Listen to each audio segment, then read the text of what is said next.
तमाम उम्र मैं एक अजनबी के घर में रहा, सफर न करते हुए भी किसी सफर में रहा। वो जिस्म ही था जो भटका किया जमाने में, हृदय तो मेरा हमेशा तेरी डगर में रहा। तू ढूंढता था जिसे जाके ब्रिज के गोकुल में, वो श्याम तो किसी मीरा की चश्मे तर में रहा। वो और ही थे जिन्हें थी खबर सितारों की, मेरा ये देश तो रोटी की ही खबर में रहा। हजारों रत्न थे उस जोहरी की झोली में, उसे कुछ भी न मिला जो अगर मगर में रहा। देखिए, सवर्ण आयोग है बिहार में और सवर्ण आयोग ने राज्य सरकार के खिलाफ जो है अपने तेवर कड़े कर लिए हैं और इसके कई मुद्दे हैं। वो मुद्दा है आरक्षण, उम्र सीमा, विकास वित्त निगम और हॉस्टल। ये तमाम पहलू हैं जिस पर तेवर जो हैं आयोग के कड़े हो गए हैं। प्रणाम, मैं हूं चंदन झा और आप देख रहे हैं प्रत्यंचा। आज सवर्ण आयोग की बात। देखिए, इन दिनों बिहार का सवर्ण आयोग खूब चर्चा में है। तो पहले यह समझिए कि यह आयोग है क्या। तो यह राज्य के द्वारा बनाया हुआ आयोग है। नीतीश कुमार की पहल इसको मानिए और नीतीश कुमार ने इस आयोग का गठन किया। सवर्ण आयोग का क्यों गठन किया? इसलिए गठन किया कि उच्च जातियों के लोगों का, उच्च जातियों का भी विकास जो है अवरुद्ध नहीं हो, विकास वहां तक भी पहुंचे, उन लोगों तक भी पहुंचे जो सवर्ण में ऐसे लोग हैं, जो गरीब हैं, उन तक भी विकास की आंच पहुंचे। तो ये हो गया, इसीलिए सवर्ण आयोग का गठन किया गया कि इन जातियों का, उच्च जातियों का भी विकास हो। ठीक, तो आप समझ गए। अब इसके 5 सदस्य हैं, अध्यक्ष हैं और अध्यक्ष हैं डॉक्टर महाचंद्र प्रसाद सिंह। ये हो गया और 5 सदस्य हो गया इसके। तो सवर्ण आयोग जो इन दिनों चर्चा में था, उसके पीछे की वजह बस एक छोटी सी जानकारी के लिए आपको, जो नए दर्शक हैं उनके लिए, कि बिहार में सवर्ण आयोग जो है 3 शब्द, अगर आप वीडियो नहीं देखे होंगे तो इसी पेज पर, इसी प्रत्यंचा जो चैनल है यूट्यूब पे, उस पर है और उसी में हमने बहुत विस्तृत जानकारी आप सबों को दी है कि 3 शब्द पे रार है बिहार में। एक शब्द है बाभन, भूमिहार ब्राह्मण और ब्राह्मण। तो विस्तृत है, इसमें हम चर्चा नहीं करेंगे और इन्हीं शब्दों की वजह से सवर्ण आयोग इन दिनों चर्चा में बना हुआ है। लेकिन जो अब हम जो खबर बताने जा रहे हैं आपको, वह यह बताने जा रहे हैं कि सवर्ण आयोग ने राज्य सरकार से कुछ अनुशंसाएं की है, राज्य सरकार को कुछ सुझाव दिए हैं और इसी अनुशंसा को, इसी सुझाव को कहा जा रहा है कि राज्य सरकार के खिलाफ जो है ये तेवर कड़े हैं। किसके? तो सवर्ण आयोग के। कैसे? वह कौन सा मसला है, कौन सा मुद्दा है, जरा उसको समझिए। सबसे पहले है आरक्षण, पहला मुद्दा। और आरक्षण का जो मुद्दा है वो ये है कि ईडब्ल्यूएस के लिए, जो सवर्ण समाज के लिए जो खाली रह जाती है, जो आरक्षित सीटें हैं ईडब्ल्यूएस के लिए, उन सीटों को ये सवर्ण आयोग का मानना है, इनके जो तमाम सदस्य हैं, एक मत से यह राय निकल करके आई है, रिपोर्ट में इस तरह का दावा किया गया है खबर में, कि जो खाली रह गई हैं सीटें आरक्षण वाली ईडब्ल्यूएस की, उसमें किसी अन्य समुदाय के लोगों को नहीं भरा जाए। और सवर्ण आयोग का यह मानना है ठीक वैसे ही जैसे कि चाहे एससी हो, एसटी हो, ओबीसी हो, इनके लिए जो आरक्षण की जो नियमावली है, जो आरक्षण की जो प्रक्रिया है, उसी प्रक्रिया को यहाँ भी अपनाई जाए। कहाँ? तो ईडब्ल्यूएस के साथ।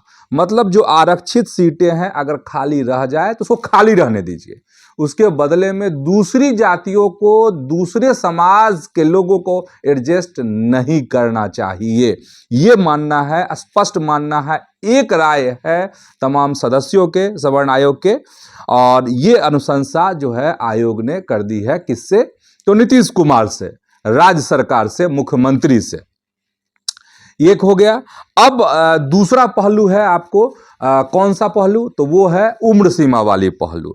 और सवर्ण आयोग का मानना है कि जैसे हर समाज के लिए तय जो है उम्र की सीमा आरक्षण में पुरुषों के लिए 40 वर्ष, वैसे ही जो आरक्षण की सीमा सवर्णों के लिए निर्धारित है, ईडब्ल्यूएस के लिए जो निर्धारित है 37 वर्ष, उसको बढ़ाकर 40 किया जाए। जो पुरुष हैं, पुरुषों की उम्र के की जो सीमा है वो 40 वर्ष है, जो आरक्षण वाले में है, चाहे एससी हो, एसटी हो, और भी जो हैं उनको। तो वही मांग यहाँ सवर्ण आयोग कर रहा है, किनके लिए? तो ईडब्ल्यूएस के लिए।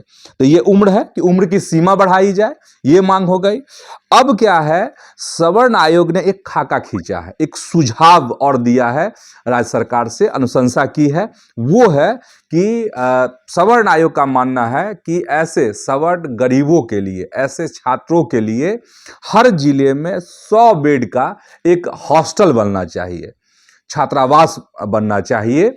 और इस हॉस्टल में वैसे छात्रों को 2 साल के लिए यह हॉस्टल मिलना चाहिए, बेड मिलना चाहिए, जगह मिलनी चाहिए, जिन्होंने किसी भी प्रतियोगिता परीक्षा में पीटी पास कर ली हो। ऐसे छात्रों को मतलब अधिकतम 2 साल के लिए। तो इसकी भी अनुशंसा सवर्ण आयोग ने की है। और एक और अनुशंसा है सवर्ण आयोग का, वो भी बहुत महत्वपूर्ण है। सवर्ण आयोग ने एक और अनुशंसा की है, राज्य सरकार से मांग की है कि इसको जल्द से जल्द लागू किया जाए, इसका गठन किया जाए। वो है विकास वित्त निगम। अब सवाल ये है कि आखिर विकास वित्त निगम क्या करेगा भाई? तो सवर्ण आयोग का यह मानना है कि अगर इस निगम का गठन होता है, विकास वित्त निगम का, तो सवर्ण समाज के जो लोग हैं, जो गरीब हैं और जिनके पास पैसा नहीं है रोजगार करने के लिए, स्वरोजगार करने के लिए, उसको विकास वित्त निगम के माध्यम से राशि मुहैया कराई जा सकती है। ऐसे जो पिछड़ गए हैं लोग, इस समाज के लोग, सवर्ण समाज के लोग, उनको जो है गति दी जा सके, उनको वित्त पोषण जो है इसके माध्यम से किया जा सके, ताकि वह रोजी रोजगार धंधा अपना खड़ा कर सके। तो ये है तमाम अनुशंसाएं राज्य सरकार से की है सवर्ण आयोग ने। तो अब आप समझ गए होंगे कि आखिर कौन कौन से मसले हैं जहां तेवर करे किए हैं सवर्ण आयोग ने राज्य सरकार से।